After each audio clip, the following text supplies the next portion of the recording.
All right. Well, here we are with another edition of the Cyber Mettle Podcast. I think that officially means it's an official thing now. If you do it twice, hopefully we can It keep counts. carrying it forward. It's just not the experiment, right? So I wanted to, before we jumped into the conversation today, give a little background. Notice that we kind of went in live and went in, pretty cold or hot, depending on your perspective, the last episode. So Alyson, if you would give the folks a little background. Sure. So welcome back. We're here at episode 2. We're very excited.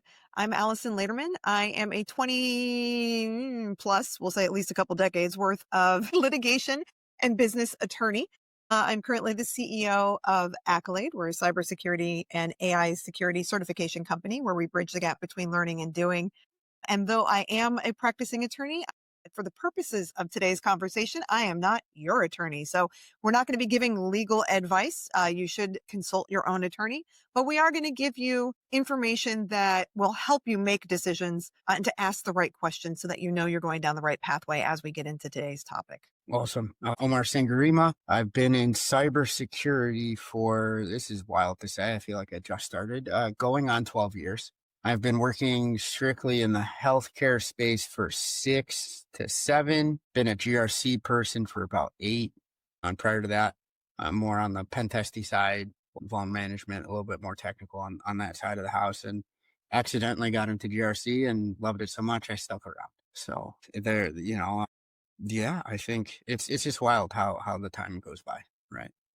Well, and how People things shift, right? As you go through your profession and you try different things. I know when we first met, you were doing the GRC certifications and you're like, well, I know the things I don't enjoy, Yes, yeah, but the exactly. things I need to know, right? And how to Sure. build my team and to strengthen that resilience. And that's actually how you and I got together, right? We're having Mhm, those conversations about that journey and that experience for you, mhm, kind of how we came to come up with like the cyber metal, right? And so the mhm. metal part of it really is, I mean, we like to think we're rock and roll, right? Who doesn't, right? Who Oh, all the doesn't? bad dad jokes. Sorry. Sure, Not really. yeah. But it's really about the resilience, right? And so part of today's conversation is going to really hinge on that resilience. And a lot of what we're going to talk about is Mhm, resilience in some form or fashion. So with that being said, today, funny enough, I know we're new, but we're going to start something new. One of the things Omar and I have been talking about are tough conversations, right? mhm, There's typically a series of conversations, and we touched upon this a little bit last time we chatted. There's always those conversations that you don't really want to have, or you feel mhm, like you shouldn't have, or you're uncomfortable having. And you know what? You just got to have them. It doesn't mean that you are weak or vulnerable. By talking through the tough issues and having the tough conversations, you are going to be coming from a position of strength and you're going to be able to strengthen your organization. So we wanted to start off our tough conversations today with a little bit of in spirit of Halloween and Dia de los Muertos coming up and All Saints and everything else. The very exciting topic of death.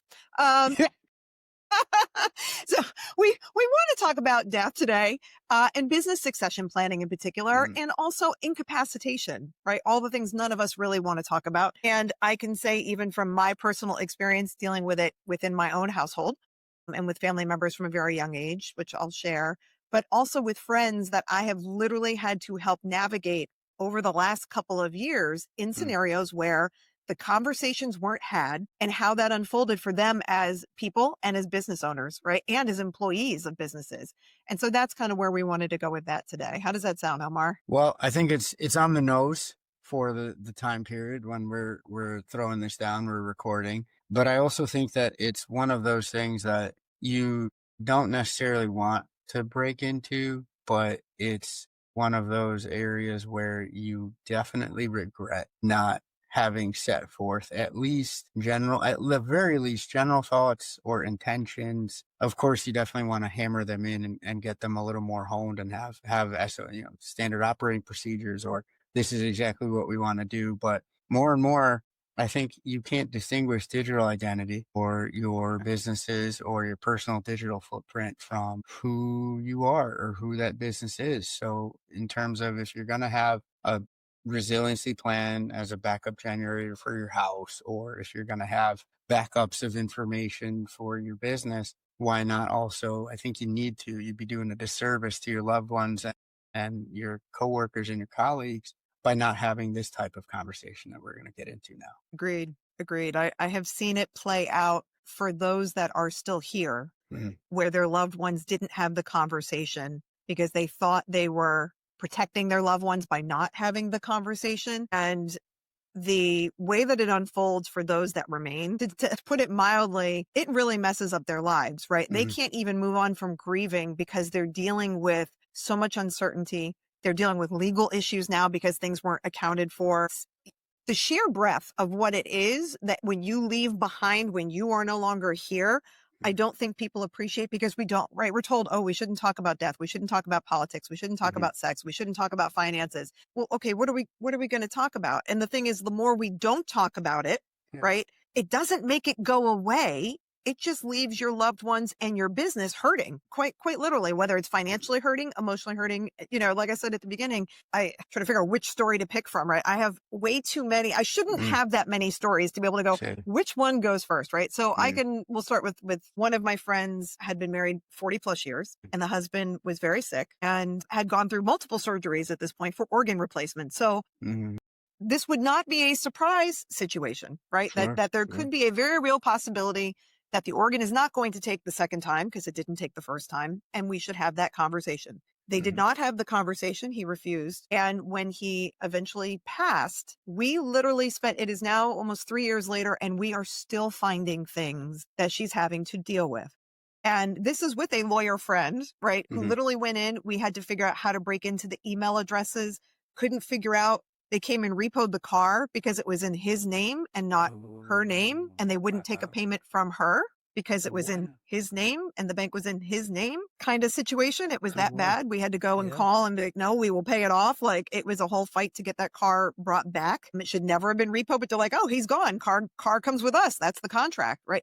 Things you don't think about, trying to figure out, mortgage payments, where's the life insurance, all of those types of things. And again, even the digital assets that you alluded to, we had to go in and hope that there were some passwords that were still saved in a browser somewhere or on a spreadsheet, because we're talking someone of an older generation who didn't do a password protector, and trying to hack the spreadsheet and find the piece and the whatever. And it was literally, it's been 3 years. And I think we finally got the last of it, right? For that one.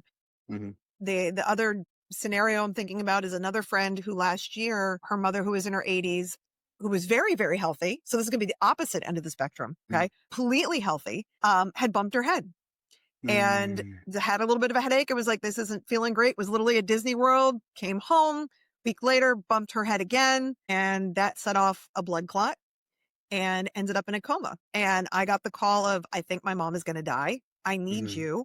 And we went down, and my friend, who's, we'll say mid-40s, and she does not like to have the conversation about death. Her dad passed away about 15 years ago. When her dad passed, she never dealt with it. Mom handled everything. So she never looked at the document. It was like, nope, we're not going to talk about it. I'm not going to deal with it. I cannot handle this. So she never had the conversations with her mom. So I come down, and while mom is she's in a coma, potential for more surgery. We're not sure if she's coming out, what's going on. We're searching for powers of attorney.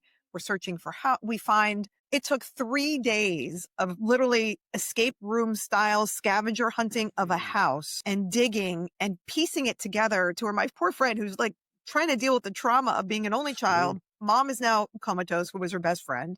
And she's like, I don't know, as you said before, right? Wouldn't know what I would do without a homie, for like a lawyer homie best friend, right? Exactly. I don't know what I do. I'm like, I've got you. Like, let's sit down and let's figure this out. And I was able to piece things and find things that were in foreclosures and in bankruptcies and find the right lawyer. I mean, it took a solid week of me taking off of work to help her piece this all together. And mom is out of the coma many months later, but still can't take care of herself. And the documents weren't done quite right. So there's other issues now. Power of attorney may not be valid, the trust, right? Those types of things. And so because they didn't have the conversations, things weren't addressed when dad died.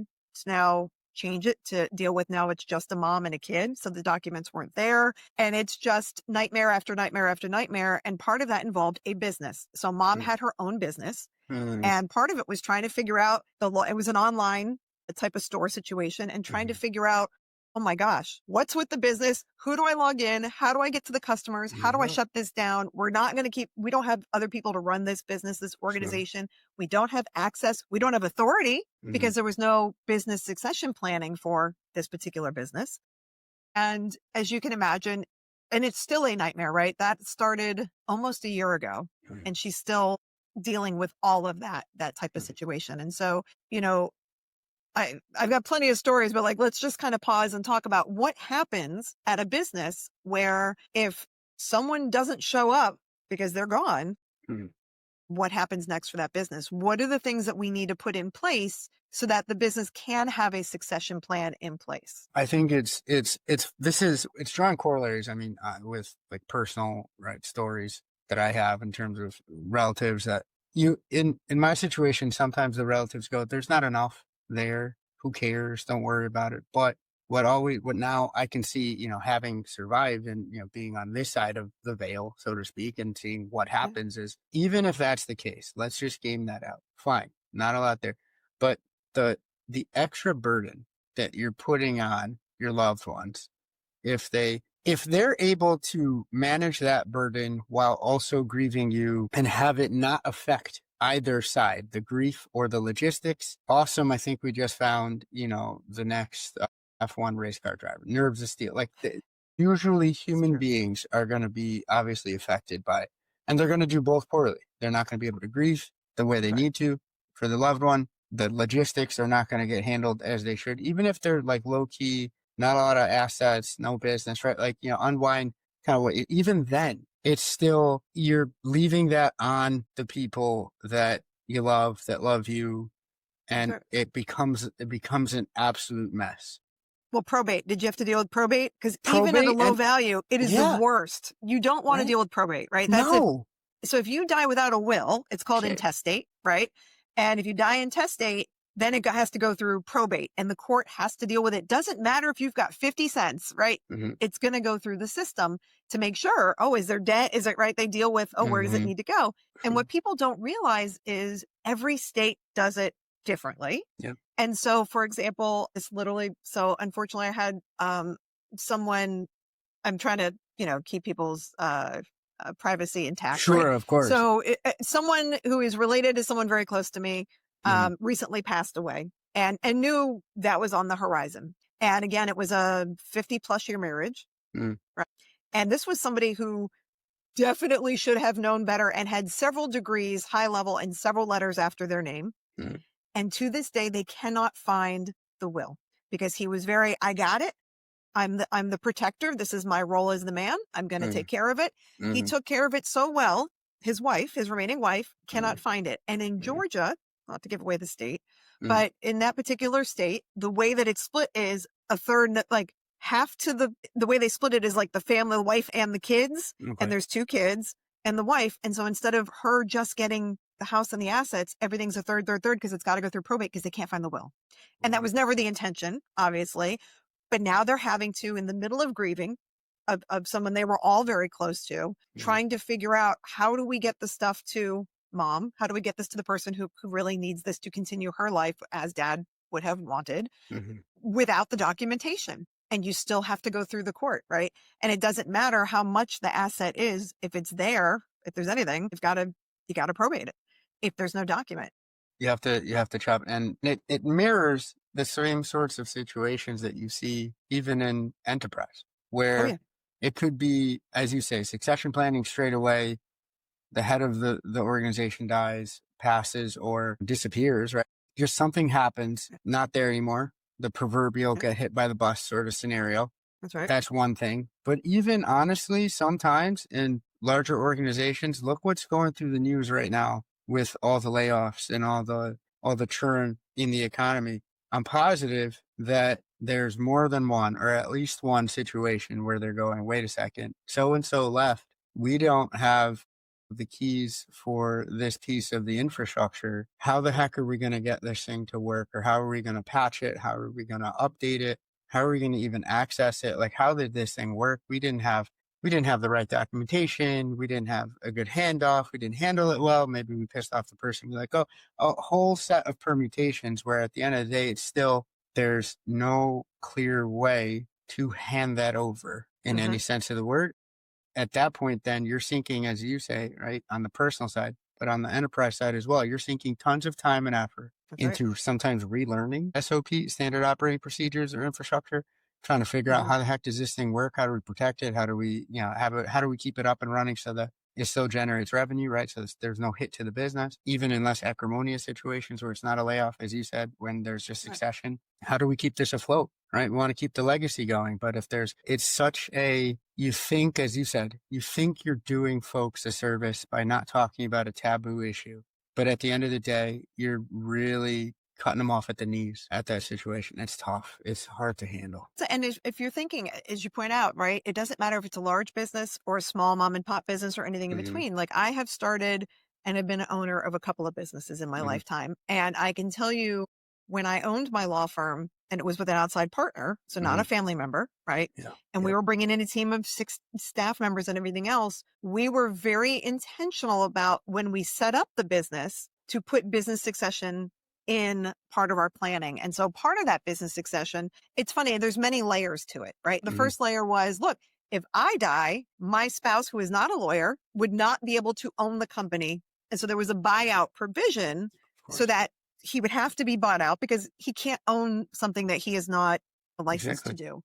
Same thing for my partner, right? If he were to die, I'd have to buy out his spouse, right? Buy out his shares so that I could keep the company at that point because she would not legally be allowed to own the company. And I've done that in other companies, even though there's not that legal issue, right? For lawyers, one thing, but in say Accolade, right? We have where each of the spouses are waiving any entitlement to the company. Gotcha. That if one passes, if I pass or if my partner passes, then the other can buy the other out, right? Buy the estate out, that kind of thing. And so you're planning ahead, but that's just one piece of it. But that's one piece everybody forgets, right? Everybody thinks we're all going to get along. There's not going to be a split. Nobody's going to die. Nobody's going to be incapacitated. It's all going to be sunshine and rainbows and we're going to make it through. And as we know in real life, that's probably the least likely scenario of any business. It's such a small percentage, right? You're betting the house on something that truly almost never happens. When it does, it's a rarity, right? Where it goes. What I wanted to ask you was in the first kind of setup where you said, you know what, we got to set up proper succession planning. Like what drove you? Was it like personal examples that you had seen and you wanted to avoid? But like, what was the tipping point to go, listen, even starting this business, we're going to decide how we would want it to end or how we want it to continue? Like what drove you to that? Yeah. So what drove me to it, honestly, a couple things. One, I had a really good lawyer I was working with and we knew I've been in enough law firms to go, okay, we need to address this issue is, what's going to happen next, right? We have a team. It wasn't just a solo practitioner situation. And even if it was, I'd have to find a way to transition, right? As a member of the bar, you always have to designate a succession attorney. So if I do get hit by a bus, you as my client don't get hosed. I'm sorry, not the word I was going to use. You as my client don't get hosed and set out to try to be PG here in this Halloween episode. Sure, of course. No, but truly, like if I'm not here, your case goes on. And so if I've got 200 clients relying on me and I disappear, what happens? And so the bar does require you designate an attorney, a designation attorney in Florida in particular, so that if you pass or you're incapacitated, right? I'm in the hospital, I can't talk, but you've got court tomorrow. Well, then Sally Sue, right? She could take my cases for me because she's who I designated for recovery to pick those up. So that's always kind of on my mind. But personally, where it came from, when I was 10, my father suffered a massive cerebral hemorrhage and he had a blood clot at 35 that literally took out half his brain. It was the size of a lemon. Excuse me. It left him in a coma for 10, 11 months in a persistent vegetative state. And my dad happened to be a lawyer. He was in criminal law at the time and a really, really good lawyer. And suffice it to say, he never practiced again. Right. And so they had to pick up the pieces and figure that out. But on the personal side, here we were and disability insurance in place and no planning in place. And where do you go from there? And so sadly, due to life experience, I think it's mostly been ingrained in me of, okay, let's have the tough conversation because good stuff and bad stuff's going to happen. And you make it through the bad stuff by weathering the storm now. You don't have to worry about everything, but you should consider it and at least it's kind of like GRC planning, right? It's all right. Different scenarios are going to come up. Nobody had on their bingo card, lemon-sized tumor blowing up in brain, and long story short, my dad is still my kid to this day. So I am my caregiver for my dad. He just had his birthday this week. He's 73 years old and, he's alive, but he can't take care of himself. Right. So, I now have to have planning in place for me and my family and what happens to me, what happens to my dad, who's going to take care of him when I go, because you never know if I get hit by a bus.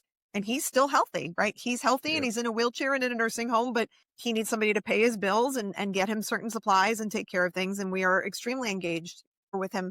We talk to him every day. We're there on the weekends. And so his scenario makes me acutely aware. But as I'm getting older and I'm going through this with friend after friend, after friend, after colleague, after business, it becomes where, okay, I need to think about this at the start of when I'm starting something. So I don't leave my team that I care about and my family that I care about having to guess woulda, coulda, shoulda, and figuring it out. I want them to be able to do what they need to do. And whether it's grieve and or get business up and running and paying bills at home or paying bills at work or whatever they need to do, I wanted to make sure that we were putting those things in place. So I wasn't actively hurting those that I was leaving behind. And so instead of looking at that conversation of, gosh, I have to talk about death, it's more of, let me talk about how I'm going to take care of those that I care about when I can no longer do so.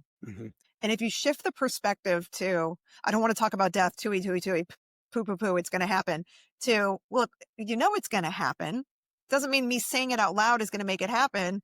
I get that there's superstitions in religion, but the reality is it's going to happen. What are you doing to take care of those you care about? And even if you're like, look, as you pointed out earlier, I got nothing. It's a little business, whatever. It may not be nothing to you, but it might be something to your customers, your clients. Say you have a pet. Maybe you want to make sure, say you're an alone single person and you've got a pet. Well, who's going to take care of your pet? Sure. Right. No, I think I'm going to bring up what was it? Diane Keaton just left money to her dog. That's true. Take care of the dog. I mean, and I hope somebody's taking care of those amazing hats that she used to rock. Like that was one of my favorite, she always had, like, it reminded me of, with the Sunday service church crown or, I'm going to go watch horse racing, but all throughout the week, RIP, to an absolute legend. Style icon. Honest to goodness, right? Like, I just remember probably one of the caricatures of like strong woman, because my dad was a big Godfather fan. And I would always just like, wow, the one entity that could stop this guy in his tracks is this strong lady that's, slugging it out with him to make sure that her family's not sucked into this void of sadness and death. Speaking of family and voids of sadness and death, see if we can manage that transition there. But the one aspect that, I'd be remiss, having seen it firsthand, I'll leave it there, where wanted to jump on, you might not think it's something that you're leaving behind, but sometimes folks will come out of the woodwork as well. And if you don't have a conclusive, relatively ironclad, this is them breaks and this is how this stuff is going to get handled, then you're inviting such acrimony. It's almost like then you set off a grenade in a family post your passing, where you're doing even more of a disservice through ripple effects by not just locking this down, because then folks are fighting over, and honestly, I've seen it. It could be relatively scraps, but then ego and heartache and contentiousness gets involved, and suddenly it's like, I just want to win. It doesn't even matter that these they're fighting over Christmas ornaments and dishes and just memories. And sometimes because it's emotional, people fight for the sake of fighting. And you're absolutely right. If you ever want to see people come out of the woodwork and genuinely hurt others, it oftentimes happens in estate litigation. Estate and probate litigation. People fight over to those of us on the outside seem like, I don't want to say the dumbest of things, but like the most trivial or seem trivial. But to them, that teapot was like great grandma's and, things that, like, Yeah. Everybody's got a thing that matters to absolutely. them. Right. But Or if you can account for that ahead of time, the shed. if you know little Jimmy wants Yes. grandpa's baseball, right, that he got at the Mets game that was signed by whoever, then you make sure you account for that, right? Even if it's the one thing you own, put a will together with an attorney. And the thing is, people are like, oh, I just put it on a napkin. Okay, well, so the non-legal advice here is every state has different guidelines and requirements for your estate planning. It is not the same from state to state. And so wherever you live, you need to not just get a form online, because different states have different requirements on who needs to witness it, right? How many copies, what needs to be original, where it needs to be stored. You know, when here in Seminole County in Florida, when somebody passes, the original has to be filed with the court in 10 days. So hopefully, A, you know where it's hidden so that you can go get it and go do it. Sure. And B, that you have one that exists, right? I mean, it's trying to get and have the mindset to be able to handle that within that first 10 days. Inside of 10 days of post somebody passing window that you care about. That's right. That's tough. Yeah. But, you know, having walked a friend through it after digging up, I mean, I can't tell you how many houses I have had to literally escape room destroy to go through and go, all right, it's a puzzle, you know, and that's emotionally how I have to separate myself, because these are often people I am already close with, even if they're not family members of mine, but these are friends of mine that are going through this, and you don't want to see your friend or a family member hurting, right? But you have to be that kind of that wall for them and be the strength so they can get through it. And so it's not being unsympathetic. I'm very much empathetic and sympathetic with everything that's going on, but it's like, I know if I lose it, that's not going to help them. And so I have to put myself in a mindset of, okay, let's figure out the puzzle. Let's go do the pieces, right? And that's how I'm able to get through it, just to kind of, and then, you know, I do my crying and everything else just like everybody else does, right? I mean, and we're all human, and I wasn't saying, you know, you're like this robot lawyer, you know, you just switch, you know, you just switch off the it's empathy. Not so easy to switch off, right? But you do have to get into that space of, let's have I mean, I've done some estate planning for people in the past where it's, okay, we have to have the tough conversation. Like, let's sit down. You're not here tomorrow. What do you want to happen? And sometimes it's multiple conversations over time. And here's the other part of it. And this part we all forget about as businesses and as humans. Over time, things change. So I'm going to bring it right back to GRC, and we're going to bring it back to cyber resilience, right? Just like you need to keep that as an ongoing, continuously monitored, iterative process. You need to do the same thing with your business succession planning and your estate planning on your personal side, because stuff changes. And I'm not saying, oh, Omar pissed me off today, I'm taking you out of my will. I mean, if you want to do that with your life, knock yourself out. Listen, but I mean, you know what? Say now you're taking care of a new family member, or you've gotten divorced, or you've gotten remarried, or you've brought in a stepchild, or you've got an animal, whatever that, or you don't have the same assets you did. So maybe you sold the teapot.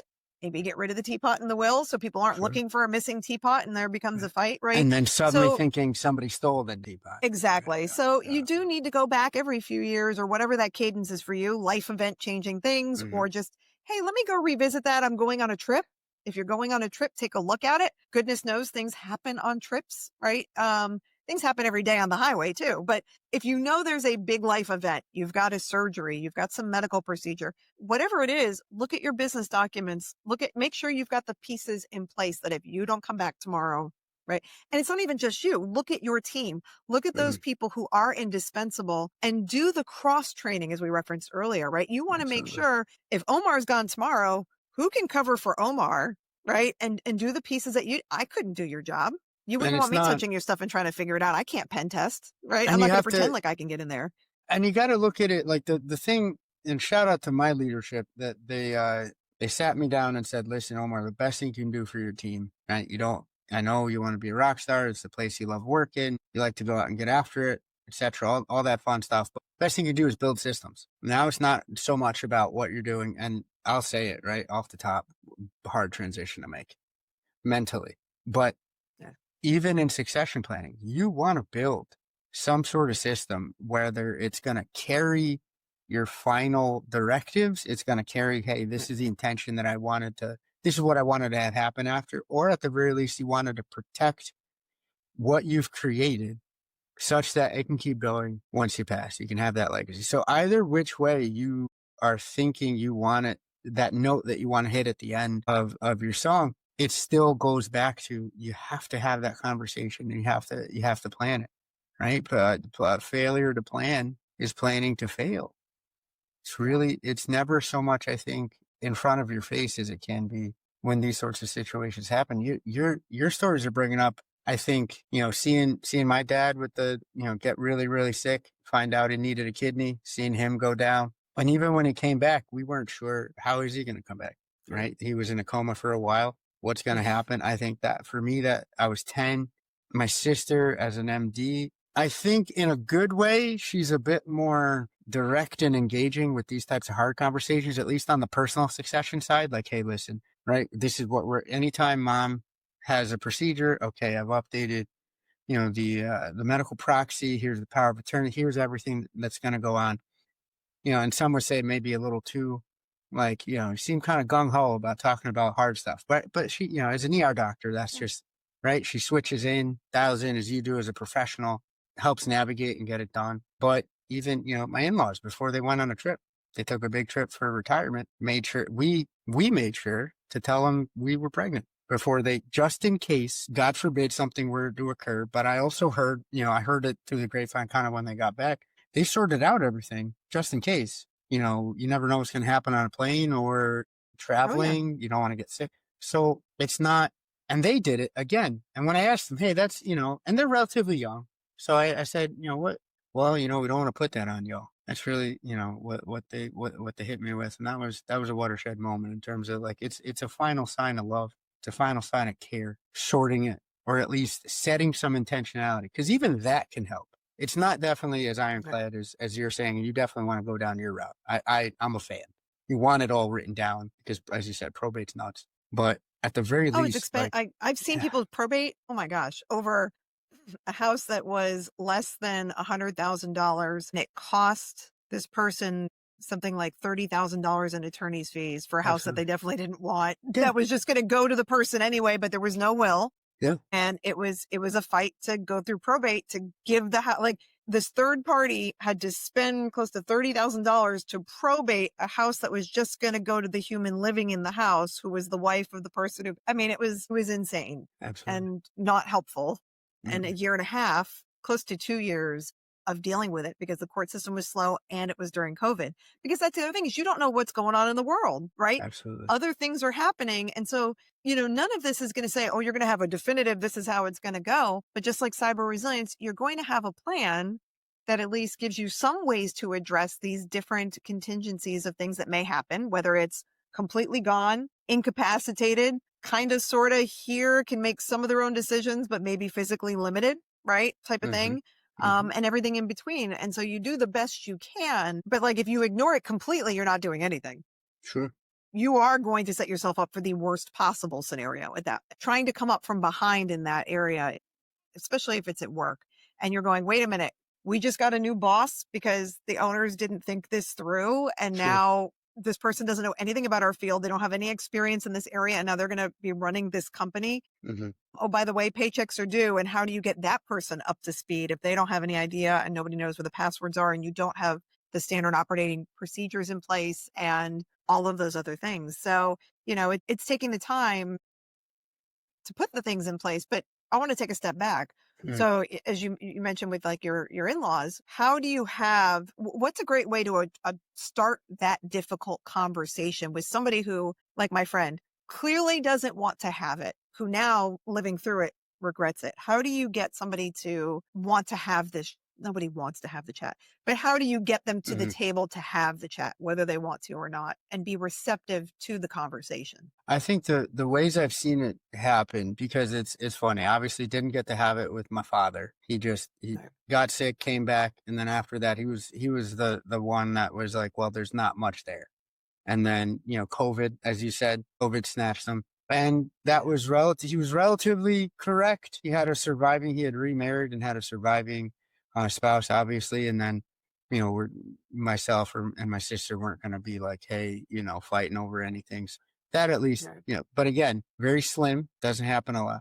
Trying to have that conversation with my mother, I think then becomes, what legacy do you want to leave? Like, let's talk about it. So you almost try to frame it in a positive way, right? Like you have 2 sets of grandkids. How do you want them to remember you? What do you want to do there? Is there anything in particular that you absolutely, the gifting thing, the teapot thing it touched the chord with me, because there's certain things that have that sentimental value. You can't quantify it. It's not even worth fighting over quantifying that way, but it's very much worth to the people that you're going to leave those things to. So what's the one or two things you absolutely want X to have, Y to have? So if you frame it that way, I think, and same sort of situation, right? Like my boss played that mental judo with me. Create a system, like build up your bench so that you can start delegating, right? Kind of went around that way, but then later on told me, yeah, that's part of succession planning, my friend. Like, what if, That's right. you leave? What if I leave? What if, the flood happens or whatnot? So trying to frame it at least as much in a positive way as you can, I think, is be an aperture. But like, what have you seen, and what do you do with folks who also, like you said, would refuse? Yeah, it's a tough conversation, right? With my friend, she was absolutely not willing to have the conversation until she had to. And now that she's had to, she and her husband are doing all the planning they need to for their two kids, right? So she's at least going, okay, I had to live this. And so sometimes it's, look, here's real stories, just like we talked about here, this is legit stuff. I have a friend literally right now whose mom passed away a couple of weeks ago. She worked for her mom, and mom owned the company. Daughter worked at the company, a couple other employees type of situation. And mom had verbally said, I'm going to do X, but didn't do that in the documents. And now it's, wait a minute, is there even a company who's servicing the clients? Because it was a customer service, not a law firm, but like that, right? Type of scenario where you're doing a service. It's not a product. So it's not like they could go buy their Tylenol elsewhere. They were relying on these people and this team to do this work for them.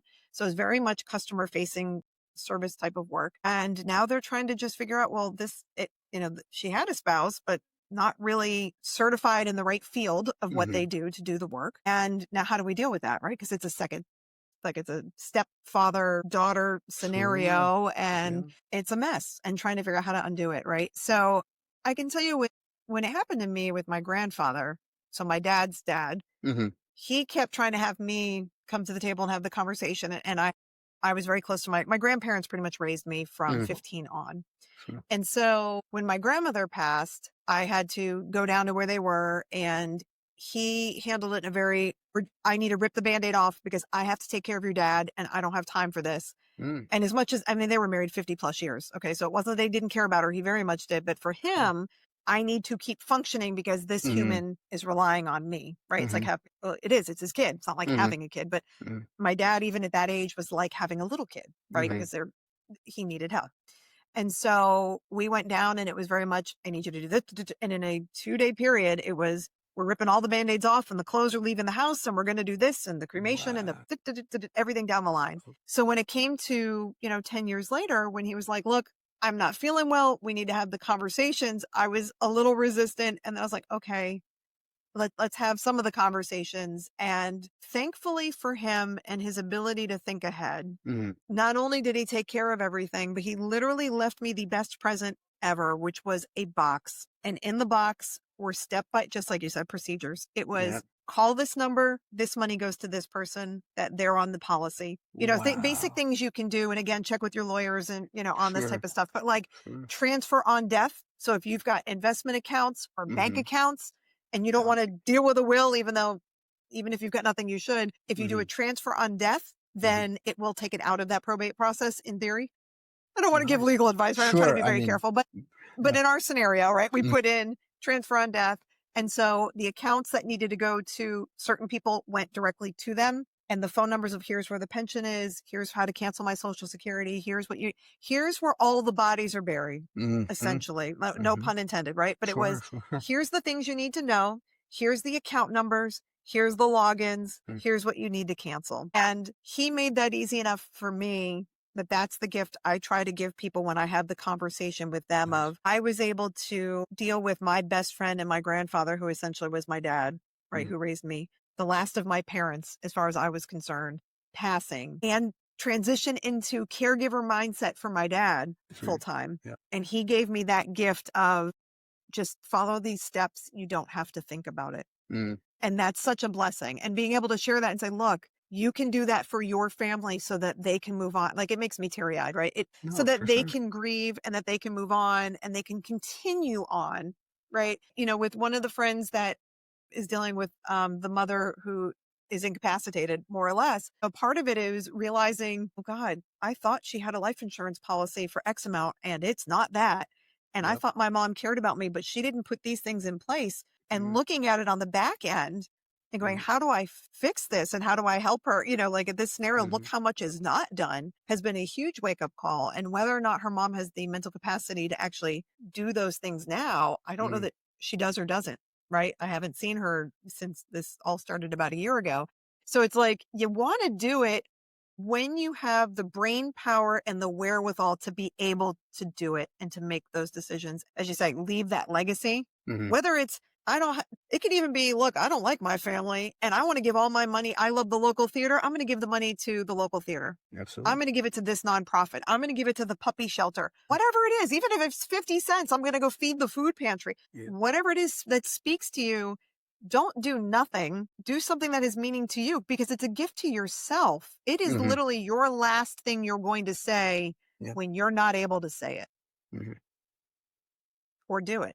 So, when you're looking at that business, it's having those procedures in place, right? Setting up those systems, making sure that when you set up the business or when you amend your partnership documents, whether you're in business, those you've got multiple people at play, what happens when those that own the company, does it go to another company? Or there, Mm, if it's big enough, it's probably got those things in place.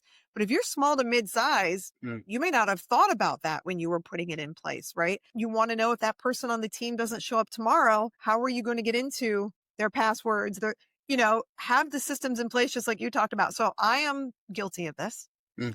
We have a cloud-based system that we use to store our documents. Sure. I absolutely abhor having to download and then, and then upload. And so if Yeah. I'm working on a very large document, it's Mm, on my computer. sure. But unless you have access to my computer and you go look in the share drive, it's not in the share drive. Mm, And that's the kind of stuff we have to stop. yeah. We need to make sure the pieces need to be there because if I die tomorrow, right? I get spooked on Halloween and that's it. I lay in the little fake graveyard that we had over here for the Uh, kids and that's the end of me. What happens to the company, right? Who picks up next and go, wait a minute, what was she working on? Where are those legal documents? What was this negotiation? Where was this mhm, contract? Wait, who's got this and that? Always trying to do cleanup is worse than if you mhm. do it preemptively, right? Absolutely. And that is a gift. And I've seen some of the places where I've seen it dovetail nicely, even in the enterprise space, is have it be an extension of just straight up resiliency discussion. So That's if right. you're setting up break glass accounts, if you're setting up like what would happen if there was a catastrophic malware attack and or ransomware or what have you, or if there was a natural disaster and your data center was on the fritz, or we don't have to go too far. Yesterday was what, Azure. Last Monday was AWS, where your critical infrastructure was unavailable. You can have resiliency discussions that cover that. And it's then, I think, a bit of a hop, skip, and a jump to then go, okay, cool, let's tack onto that some sort of, the ultimate resiliency, which is That's what would right. happen then because it's very similar, right? You don't want it, all these particular documentation go to the one place and that one point of failure. Maybe think That's about right. collective email addresses. Maybe think about shared secrets. Maybe think about rotating secrets, so you keep them locked down. You don't mess around with a separation of duties or least privilege, but then in a pinch, you're able to Right. break glass and say, I need access to this, prove obviously that it's legitimate, and then, carry on from there. From a business stance, I've seen that sort of work, but again, this is why it's a tough conversation, right, Alyson? Right. Where it's still that hitch of, wait, talking about death. We're talking about something on its surface is unpleasant. But I think, as you pointed out, what's more unpleasant is leaving a mess That's right. on And trying to top clean of, that up. yeah. Yeah. And I think, what, to your point, if, as you're talking to your teams about it and you do it in terms of resiliency Mhm. of the, just, if you don't even want to say death, because people are like, I don't want to say the D Sure. word, right? Like people say, oh, I don't want to say cancer, right? Like there's certain, Yeah. I get it. You're giving power to that word by fearing it, but that's a whole I'm nother with you on that, conversation. right? I Yeah. joke about cancer at this It's point. like Maybe Voldemort. me too. Just say Yeah, the right. Voldemort. You can't say it, and then suddenly it's just you're given that. I agree. I completely agree Yeah. there. Yeah. But just say, okay, let's say resilience. We'll just say, Omar, you are terminated tomorrow. You've been Yeah. fired. Sure. and we walk you out because we think you did something wrong. It's Sure. the same end result of that body isn't here and they're not going to cooperate with you and they're not going to tell you, right? If you have to let somebody go because they did something terrible for whatever reason, right? You've got to go from the company and you walk them out and you lock them out. It's the same kind of cleanup. So as a business, if you plan from this body isn't here for whatever reason, Mm-hmm. and you couch it in terms of resiliency, Mm-hmm.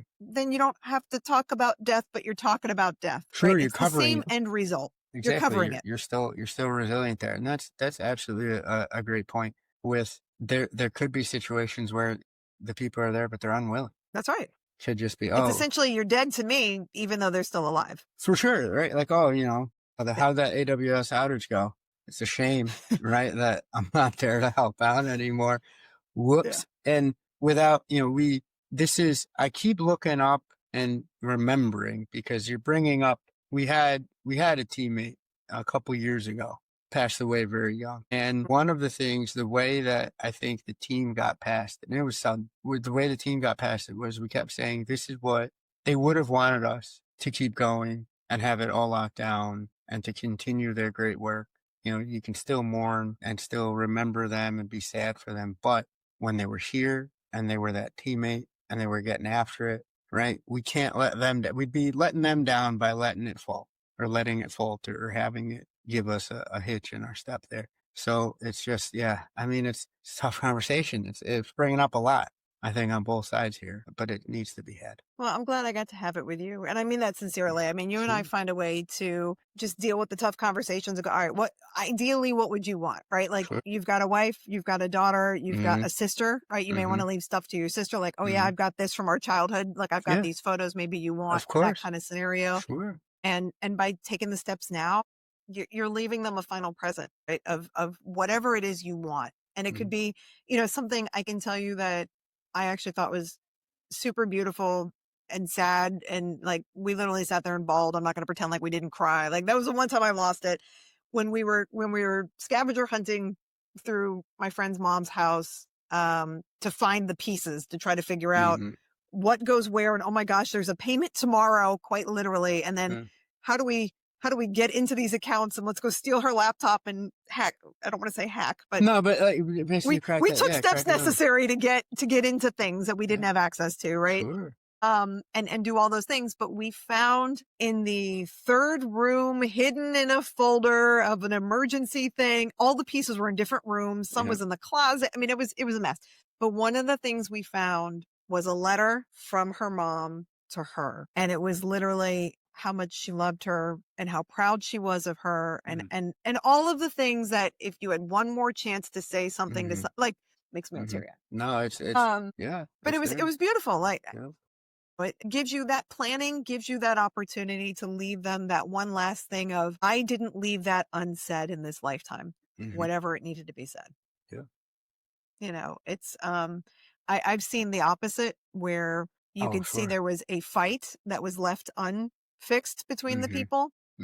And I found that letter for that person in their nightstand where it was definitely a unpleasant situation. We'll just leave it at that. It was clearly something that person died with, where that was in their nightstand, looking at it. Like they died with that, like that disagreement and that fight between them and a family member, like in their heart. And I'm like, yeah, I don't want to leave like that. Like things happen, but I'd like to be able to plan ahead and leave a note for my kid, my husband, my dad. Of course. Like if you find this, right? Like no more bad classic, jokes for you. If you find this, I've passed, but here, and then you can at least leave them with something where it doesn't have to just be the last voicemail you left them, which might have been good, might have been bad, might have been whatever, but it's the only thing that they have. I mean, this is maybe presaging a future conversation, but this is where tech is getting weird and wacky in terms of setting up, AI, like you could leave an easy video. Yeah, exactly. I mean, right now you get on a Zoom call and just, hey, Grandpa, I just want you to know, blah, blah, blah, blah, blah. And if you got this,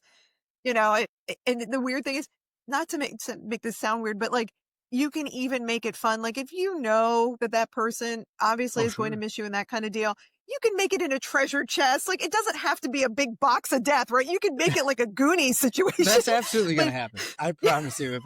If I'm going out and I got some years and hopefully, daughters, I'm definitely like, because again, you want to leave them, but that's where we're going with this. You want to leave it as much on your terms and with your That's right. intentions and infused with the unique parts of who you are, whether it's in your That's right. business and what you created there or in your personal life and the people that you touch there that are going to care. The folks that are going to care, I think, merit you handling this as professionally or as on point as you would something else that just doesn't have the death kind of moniker over it. That peace of mind, I'm telling you, is the greatest gift I have probably ever received other than the birth of my son, right? I could see it. I could see it when you were talking about it and you kept saying it. You kept going, that gift that he left me, that gift of just, and even again, with some time separated there, look at the impact that it's having, right? Yeah. The way that was handled and that you could feel that was a loving gesture. Exactly. And that was the spirit it was intended of. I know you now have to make a big shift in your life, that your dad has died, but now you're actually going to take care of your father, right? Of course. Your biological dad. Yep. And it just made it where I could pick up and go. And I was able to go to the bank, get the death certificates and get lots of copies, right? And bring them to all the places and close out the credit cards. And he had already started to whittle down. Okay. So this is going to be a little bit of a tangent, but it actually is still the same topic. Also credit to my grandfather. Okay. So when my grandparents were alive and they had a house and 50 years of marriage and family and kids and the whole thing, they had a house. And over the years after my grandmother passed, my grandfather, honestly, thank goodness, started to whittle it down and whittle it down and whittle it down. And I was able to get him to sell the house and move up here before he was sick and be close by so I could be with him and be with my dad and have them nearby, still in their own residence doing their thing. But when I had to clean it out, it was a couple of rooms. It wasn't a 2,500 square foot house. It was a 1,000 square foot apartment that was not floor to ceiling tchotchkes and garbage, right? It was, okay, these were the things that he obviously cared about. And these were the things that I need to deal with, and everything else can be donated and moved on. And the things I needed for my dad, I was able to take out, and my grandfather's clothes, you deal with the pieces. And so that was the other part of the gift, was sorting through the garbage ahead of time. I mean, we as humans accumulate, and we do this at work too. We have lots of digital garbage, right? I am guilty of this. I keep every version of every document. It's a lawyer habit. I can't help it. It's the lawyer in you. It has to be in terms of, It is. It's like V1.1 2025 dated with who did the 10.29. comments. I've seen that tagline when I started working with them at my current job of like, oh, Omar, this is how I'm like, that's serious. Okay. And then every version. I do every version, because you never know, right? You're going to lose something and you got to go back, or you're like, oh, I don't like that wording. And we're going to go back to before you accepted my changes. Or somebody tries to be slick with, wait a second, that's not what, well, as a matter of fact, this is what we were working from a couple days ago. So your move there, hotshot. Yeah. Literally have had that where they'll send me a clean document and I have to go back and go, wait a minute, that wasn't in there. They just think, 100%. Oh yeah, I just accepted. No, you didn't. You changed. You did some shady stuff there. You did some changes that you then accepted to the changes that I put forward, right? Microsoft Word ain't that magical. All right, let's stop it right now. Yeah. Oh, Microsoft Word is so magical, especially when you're formatting and it takes forever. Oh, good. Oh, it's like weird dark magic. It's like the old magics that aren't around anymore. I just want to put a table in this darn thing. Why are you getting offended? Like everything else is fine. I'm just trying to put you do 3 a table rows of contents and 2 Good columns. Lord. Oh God. I think the table of contents took me longer than half my dissertation. Was just update, right click, no update. No, you're pulling from why are you pulling the second sentence in the section? It's obviously the big one in bold, my friend. Like, no, right? Yeah. Because I've been traumatized by Word. There was literally a meme this week about, lawyer drafting is like 10% draft time, 90% formatting in 100%. Microsoft Word. That's 100%. I've seen it. I've absolutely seen it. I've walked away. Nuts. Yeah. Well, I actually, when I do Word, anything in it, I show all of it. I show every symbol. I make sure all of it's showing. Yep. There was why are all your paragraphs? I can't stand the dots. I said, look, I can see where the spaces are. I can see where the hidden stuff are, where the anchors are. They're like, I said, how else are you going to delete it? Hitting delete doesn't do it. You've got to put the codes. You've got to show it. show your work, right? Yeah. And everything. You're out here But it's a busting pain. out Markdown and Word.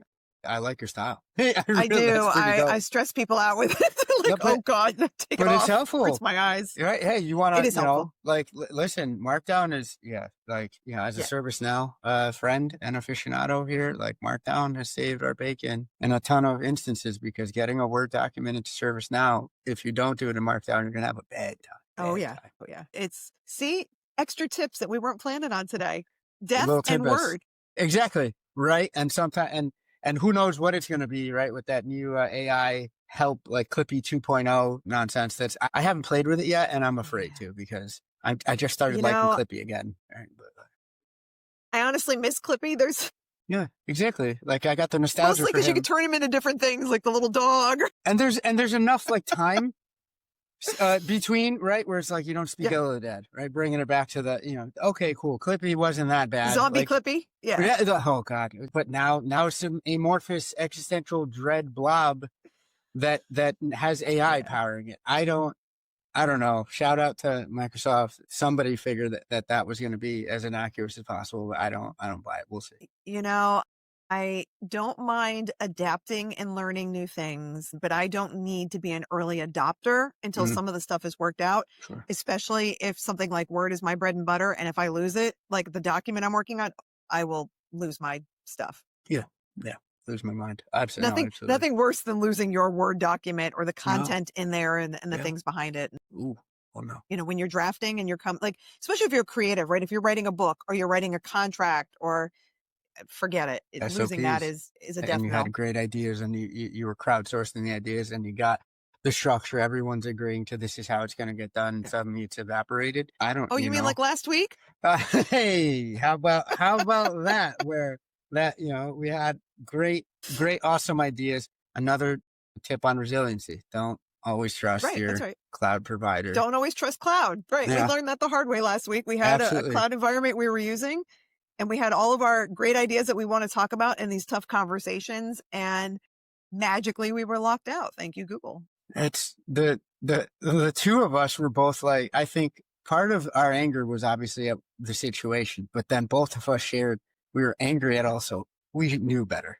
Like, this is like, we're in this business. Like, what, the cobbler's kids have no shoes today.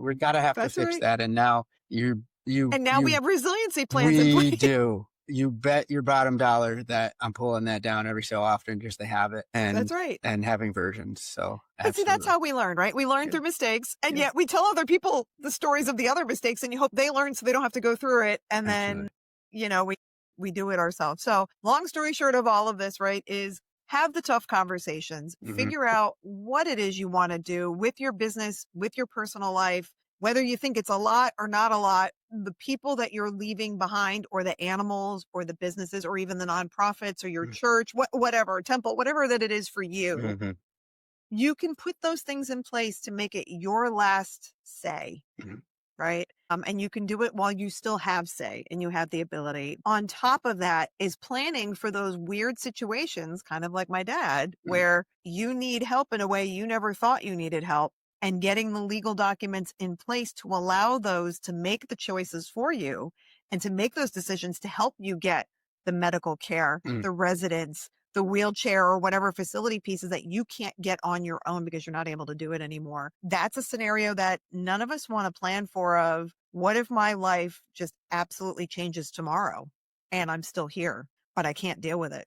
Now what do I do?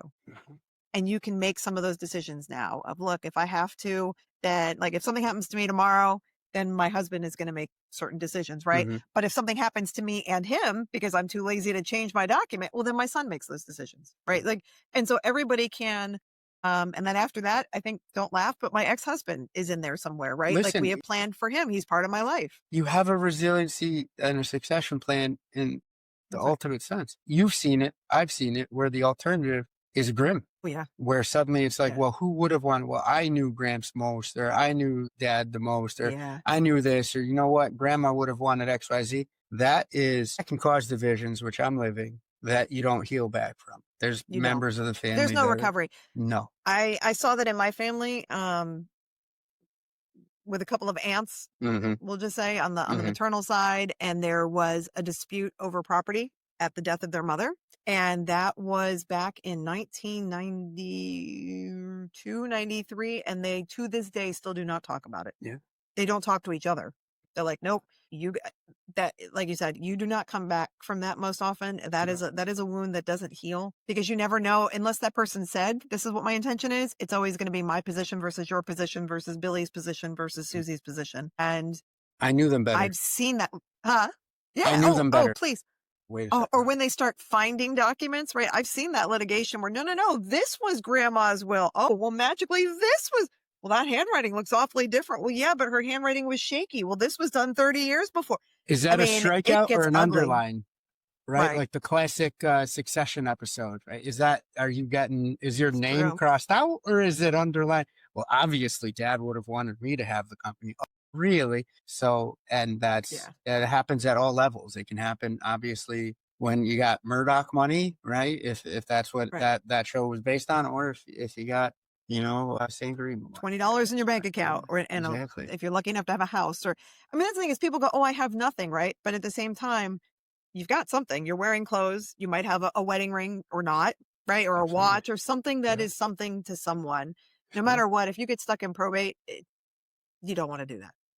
It's even, we were watching Muppets Haunted Mansion last night, because Halloween season, this is what we do. Of course. And even there, Joe from Legal, the little otter. Of course, I like Joe from Legal. Of course we do. Joe from Legal, the little otter in the song with Kermit in the ballroom dancing scene is like coming up talking about, well, you can come be here, but only if your trust and your will are in place. And he literally holds up the two. And I don't remember seeing that. And I laughed way too hard last night. I'm like, with big documents, holding up the will and the trust document, going, you can join us once you do these. I'm like, even the Muppets get it. So if the Muppets can have the hard conversations with your kids now, you as an adult can have those hard conversations with your partner, with yourself, with your lawyer, right? Get those things done. And it doesn't have to be an expensive endeavor. It really doesn't. You can find the right lawyer to meet your needs, to get your power of attorney. Like, one last piece on this, and it kind of takes it off path, but not quite. When your kid turns 18, okay, they are technically an adult. And they go off to college, and stuff happens in college, right? And as young adults are changing and whatever, get your power of attorney and your living will and your surrogacy and all of the in place for your kids. Let them make those decisions now. God forbid your kid gets in a car accident. My kid was in an accident this year.